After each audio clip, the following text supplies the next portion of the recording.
My kitchen countertops were made of onyx, which was lit from below. Usually the countertops provided the kitchen with a beautiful, stylish look, but tonight they gave the assassin an even more menacing aspect as she crouched atop them and willed objects to rain in my direction. She resembled a demon in the ghostly light, standing up there on her oddly posed legs.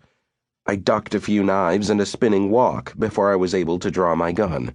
I lifted it to aim at her, but the coffee machine twirled toward me and knocked it away. Java beans splashed the walls and rattled as they fell to the floor in a spiraling shower.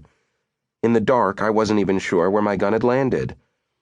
A moment later, a boning knife grazed my shoulder, giving me a nasty slash.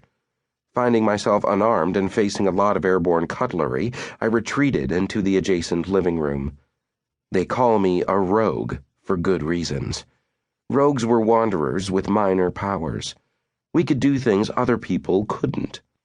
My kind is known for our minor powers, our mobility, and our general sneakiness. Those with more impressive powers tended to sit in their domains, never daring to come out and play. They preferred to send minions like this hostile visitor. I thought of Meng again as I ran from the assassin. How could I not?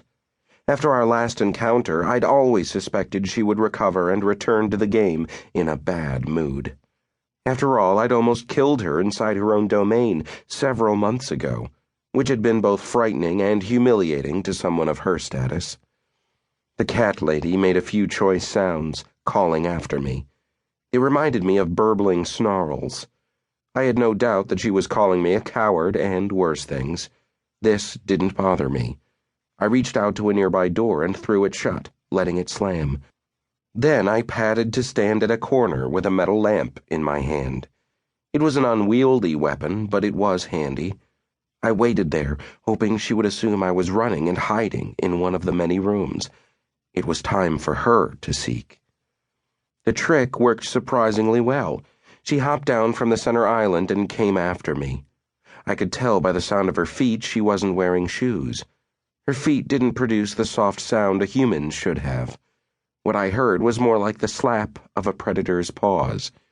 I vaguely wondered what her legs looked like. I wouldn't have been surprised to find fur, claws, and leathery footpads. The moment she poked her nose around the corner, I bashed her with the lamp.